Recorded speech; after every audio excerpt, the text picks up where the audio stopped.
Imagine if your identity, your kin, and your home were all false. Imagine if you inherited a sinister legacy from an ancient sect that doomed the world. Imagine if you confronted the terrors of history and the perils of today to determine the destiny of tomorrow.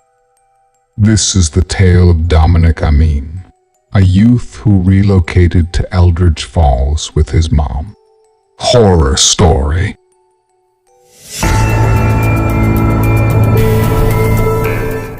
Scary story. Dominic Emmon had always been fascinated by the history of his town. He loved to explore the old buildings, the dusty archives, and the forgotten corners of Eldritch Falls.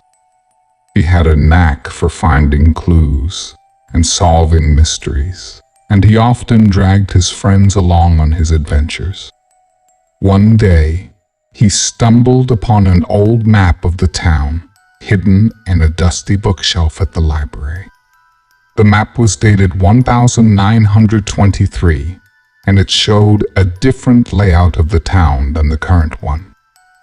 There were streets, buildings, and landmarks that no longer existed or had been renamed or rebuilt. Dominic was intrigued by the map and decided to investigate it further. He gathered his friends, Alice, Ben, and Claire, and showed them the map. They agreed to help him explore the town and find out what had changed since 1923. They planned to visit the places marked on the map and compare them with the present-day reality. They hoped to uncover some interesting facts and stories about the town's past. They started their exploration on a sunny Saturday morning, armed with the map, a camera, and a notebook. They followed the map's directions and soon arrived at their first destination, a large mansion on the outskirts of the town. The map labeled it as the Emmon estate. Dominic felt a surge of excitement as he recognized the name. He knew that his ancestors had lived in that mansion and that they had been wealthy and influential in the town. He had always wanted to visit the mansion, but it had been abandoned and boarded up for decades. He wondered what secrets it might hold. He led his friends to the front gate, which was rusted and locked. He looked for a way to get inside and found a gap in the fence. He squeezed through it and motioned for his friends to follow him. They entered the grounds of the mansion and walked towards the imposing structure. The mansion was a sight to behold. It was a 3-story building with a red brick facade, white columns, and a large porch. It had dozens of windows, some of them broken or boarded up. It looked like it had once been a grand and elegant home, but now it was a decaying and haunted shell. Dominic approached the front door, which was also locked. He tried to force it open, but it wouldn't budge. He looked around and spotted a window that was slightly ajar. He climbed up to it and pushed it open. He crawled inside and landed on the dusty floor. He looked around and saw a dark and gloomy hallway filled with cobwebs and debris. He felt a chill run down his spine, but he shrugged it off. He was too curious to be scared. He called out to his friends and told them to follow him. They climbed through the window and joined him in the hallway. They turned on their flashlights and scanned the surroundings. They saw a staircase leading to the upper floors and several doors leading to different rooms. They decided to split up and explore the mansion. Dominic chose to go upstairs, hoping to find his ancestors' bedrooms. He climbed the creaky stairs and reached the second floor. He saw a long corridor with more doors on both sides. He opened the first door on his left and entered a room. He gasped as he saw what was inside. It was a nursery with a crib, a rocking chair, and a toy chest. It looked like it had been frozen in time, untouched by the passing years.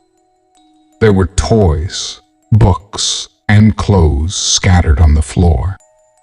There was a faded wallpaper with pictures of animals and flowers. There was a mobile with stars and moons hanging above the crib.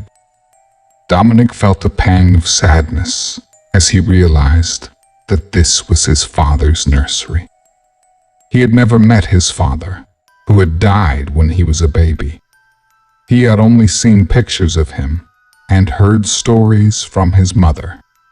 He wondered what his father had been like and what his life had been like in this mansion.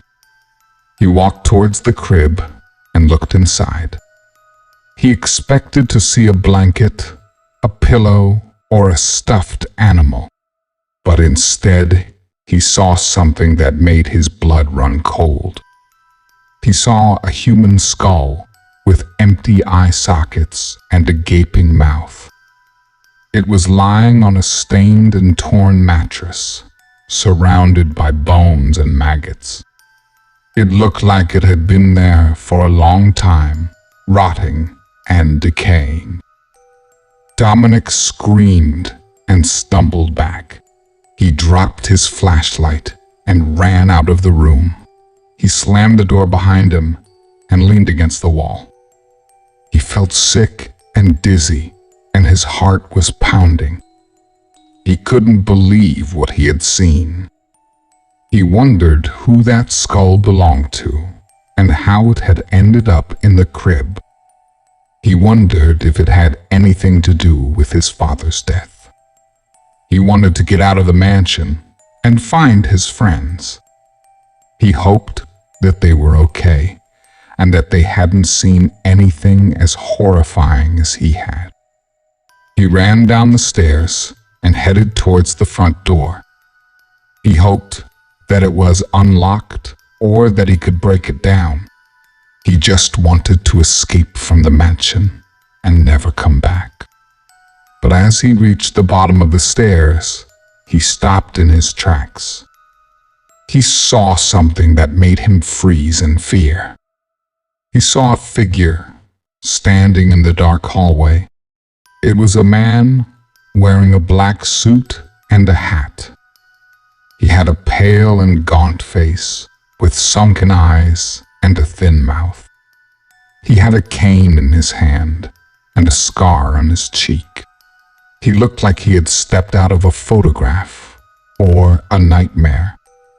He looked at Dominic and smiled. He spoke in a raspy and sinister voice. "Hello, Dominic. I've been expecting you. Welcome to the Emmon estate. I'm your grandfather, Charles Emmon, and I have a story to tell you. A story about the shadows of the past." Dominic stared at the figure in disbelief. He couldn't believe that he was face to face with his grandfather, Charles Emmon. He had heard stories about him, but he had never seen him in person. He had died before Dominic was born, and his mother had never spoken fondly of him. She had said that he was a cruel and ruthless man who had made a fortune by exploiting and oppressing others. He had also been involved in some shady and sinister activities that had brought shame and misfortune to the family. Dominic wondered how his grandfather was alive and how he had appeared in the mansion. He wondered if he was a ghost, a hallucination, or something else. He wondered what he wanted from him and what story he had to tell. He felt a surge of fear, but also a spark of curiosity. He wanted to know more about his grandfather and his family's past. He wanted to know the truth behind the town's curse and the skull in the crib. He wanted to know what his grandfather had to do with it. He decided to listen to his grandfather and hear his story. He hoped that he would find some answers and some closure. He hoped that he would survive the encounter and escape from the mansion. He took a deep breath and spoke to his grandfather. "Okay, Grandpa, I'm listening. Tell me your story. Tell me about the shadows of the past." Charles smiled and nodded. He gestured for Dominic to follow him. He walked down the hallway and opened a door. He entered a room and invited Dominic to join him. Dominic followed him and entered the room. He saw that it was a study with a desk, a bookshelf, and a fireplace. It looked like it had been used recently, unlike the rest of the mansion. There were papers, books, and objects on the desk, and a fire burning in the fireplace. Charles walked to the desk and picked up a book. He handed it to Dominic and told him to look at it. Dominic took the book and looked at the cover. He saw that it was titled Digital Idealism, the New World Order. He opened the book and saw that it was written by Charles Emmon. He looked at his grandfather and asked him what it was. "It's my masterpiece, Dominic. It's the book that changed the world. It's the book that explains the philosophy of digital idealism, the cult that I founded and led. It's the book that reveals the secrets of the universe and the secrets of the town." Dominic felt a chill run down his spine as he realized that his grandfather was the leader of the cult that had cursed the town. He asked him what digital idealism was and what it had to do with the town. Digital idealism, Dominic, is the belief that reality is a digital simulation created by a higher intelligence. It's the belief that we can hack the simulation and manipulate it to our will. It's the belief that we can create our own reality and shape it to our desires. It's the belief that we can become gods and transcend the limitations of the physical world. Charles explained that he had discovered the truth about reality and the secrets of the simulation through his research and experiments. He had found a way to access the code of the simulation and alter it to his advantage. He had also found a way to communicate with the higher intelligence and learn from it. He had shared his discoveries with a select group of followers who had joined him in his quest for enlightenment and power. They had formed a cult and called themselves the Digital Idealists. They had used their knowledge and skills to hack the simulation and create their own reality. They had also used their influence and wealth to control the town. They had performed rituals, sacrifices, and experiments to test the limits of the simulation and to please the higher intelligence. They had also created artifacts, symbols, and codes to mark their territory. They had lived in the shadows and operated in secret for years. But their actions had not gone unnoticed or unpunished. The higher intelligence had grown displeased with their arrogance and greed and had decided to teach them a lesson. It had unleashed a curse upon them and upon the town. It had corrupted their reality and turned it into a nightmare. It had unleashed malevolent entities and paranormal phenomena to haunt and torment them. It had also exposed their secrets and their crimes to the public. The town had erupted into chaos and panic. The people had turned against the digital idealists and had sought to destroy them. The authorities had intervened and had tried to restore order. The media had arrived and had tried to report the truth. The digital idealists had fought back and had tried to escape. They had used their remaining power and their remaining allies to defend themselves. They had also tried to undo the curse and to appease the higher intelligence. They had failed and had paid the price. Charles told Dominic that he was the only survivor of the digital idealists and the only one who knew the whole truth. He had managed to escape the town and the curse by faking his death and hiding in the mansion. He had spent the last decades studying the simulation and the curse and trying to find a way to reverse them. He had also been waiting for Dominic and preparing for his arrival. He told Dominic that he was his heir and his successor.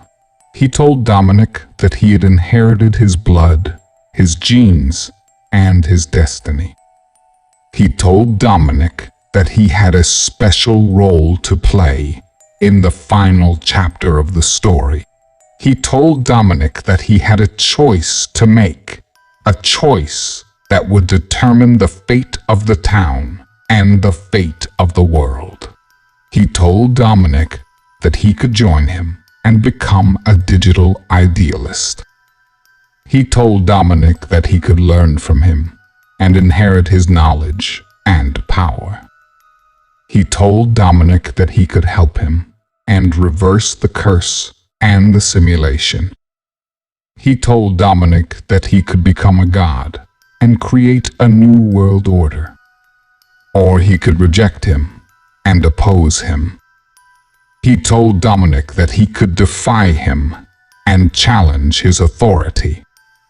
He told Dominic that he could fight him and try to stop him.